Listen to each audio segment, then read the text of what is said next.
was your mention memoir Kwabana, John Dramani Mahama, Ghana president. And I just as if we are Vincent. Tafo Mrashe Virginia set the record street say. The other guy could run in America. The woman said, John Dramani Mahama, ministers or can we union idea. Our Bonabaso name. Said they wait me out swan near Massa or share bosses 60 minutes in no person in Chawayan. Vemagan and what their papa because the ministry for the local government, any ministry who will be up. So what trap by Nazway or year to offer back pay. Or sir, Edan Chankranwa. Or must I to me at now, so ye can't say, Mummy and Yamaso, Mummy say, and no ya dear beb ha or mine on them, one more mine and Quankai, Emma, I'm a new cool, under John Dramani Mahama, Neman Quee, because Sir Ministers Nomdos will be a Jumana when the near come, but as one, even over talk gradual be our programs, not just say our financial. Let there be a baby one, which never see the name of Ujina, and no, and a Vicent as a floor, I set to the record streets one day worker. This is for our bombers as a Ghana today. And then someday our Bruby suit. The Brenny natural documents show FMIA. Nominees, about 13 deputy ministers have been appointed so far. I think that so far, when it comes to the number of ministers, His Excellency the President, Kacha Ghana for so about appointed. I think say, I know the M so yeah because the numbers. We are still within the 60. As to whether the 60 can deliver the vision, I don't see another question, and we can only wait to see say indeed they can do so. But apart from that, numbers not there, but there are some places that I think that one minister is not enough. For example, my ministry, just a few months ago, Ministry of Local Government, to have one deputy minister for Ministry of Local Government alone to see outside the chieftaincy Chieftaincy and religious affairs. And religious affairs. Because ministry na gasano me buy nana me boss Martin James Akosa at the Ashanti region and some few regions at the moment so assemblies I should make sure say whatever they need, whatever support we can give to them, I should listen to their concerns. Even going round to listen to them is not a joke. And one deputy minister to handle all assemblies, that is, if say no kwani ejuma krampa obeya, it is difficult.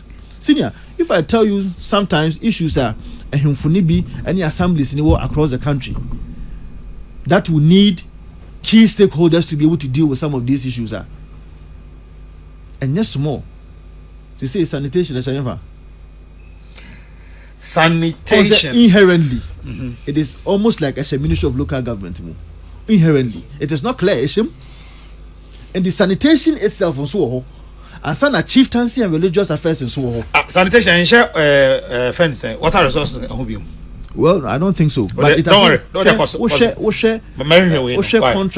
Contractor, almost signing with Ministry of Local Government. Any municipals now, most of these sanitation contracts now, it is done at the Ministry of Local Government. It is not done at the Ministry of Western Housing. And you can clearly see, say, inherently, the ministry, a huge, huge and big, that I don't think, say, one deputy minister can handle the Ministry of Local Government. I disagree with President Mahama if he thinks that one deputy minister is enough for Ministry of Local Government. Ministry of Finance. To have one deputy minister for Ministry of Finance. Peace FM. His Excellency President Mahama, what promise you, Nenso, Wadaroma? Have a deeper reflection on some of these things.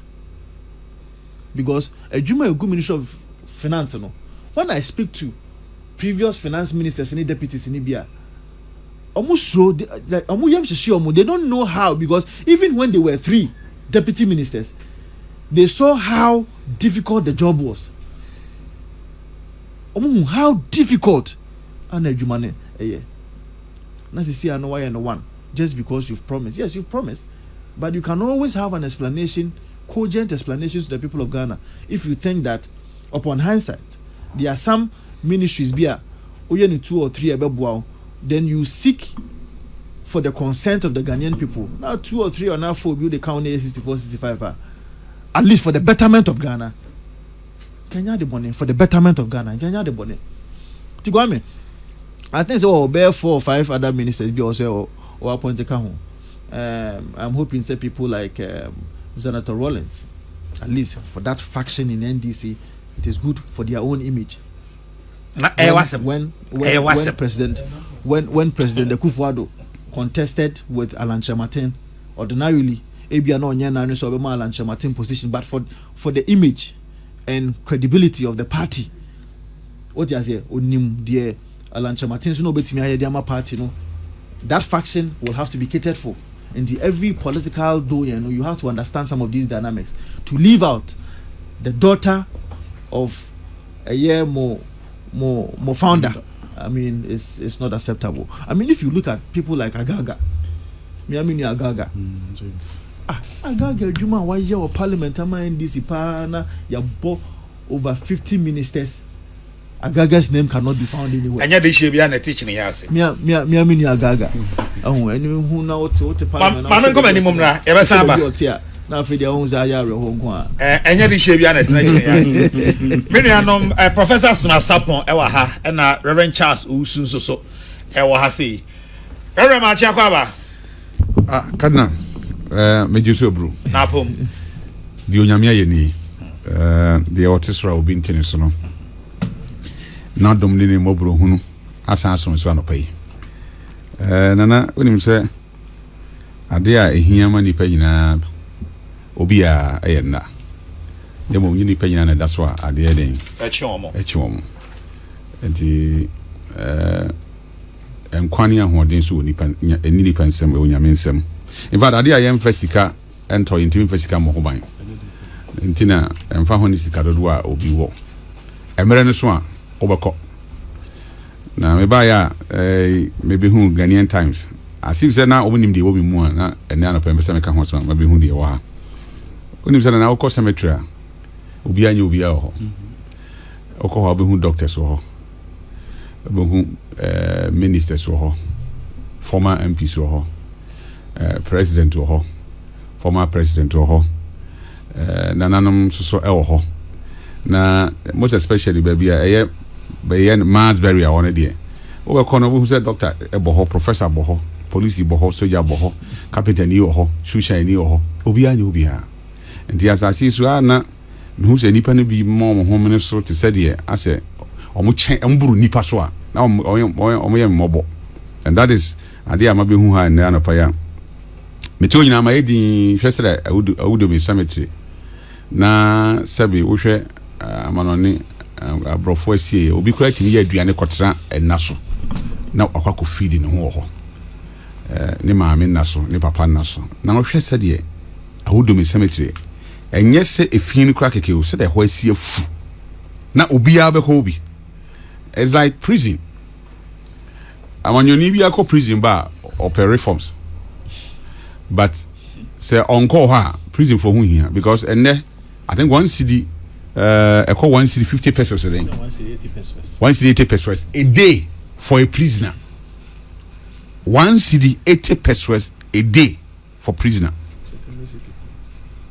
I mean, how? And I need farms crash where I'm a prison for no crash where you be. Or me feed you. We can't have a same set now for I think that this year the 11th year. Every year biano media duane kokete krache prisons every year bia na me kwa na ko hwese de eniema tia na obisa ho se and indeed woko prisons wa who politician ho who asofo ni bi ho who ye duane imam fo ni bi ho na se nkramofo ni bi wa Christopher ho abosom fo ho all other sectors enipa hodo e was asase su gina no different enipa na den ho e kire se e adom bi o bibia tumisi ndina me fa me nyame so me ni agro no bibia wo etimisi je so nyame grace e den e wo so enti mesre tumi a ye wo no ye mfa nya niema yi because said ye tie bia no etwa said enipa wu akyire deɛ atemu na ɛwɔ hɔ ma nipa na sɛ nipa wunku ade asie na nipa den ɛbɛkɔ na wohwɛ sɛ deɛ wodome cemetery look just say ball akora a ɔmode agu hɔ koraa no we say how a whole city and a middle of a city nyɛ sɛ baabi akeke o I see a year home walk come a do mu ye ho fine duadua nnuanom ne yi na ɛyɛ fɛ kɛkɛ no John Kisa afafa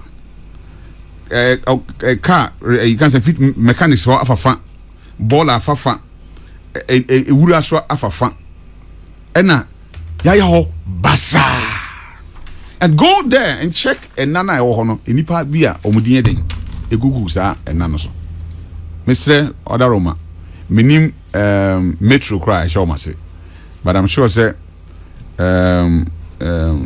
Greater Accra regional minister. But media na menu can for appointment. Mimi nya kranka regional ministers nya Mahama yifrim because and the local government former local government minister can't say ono deputy he was in charge of some selected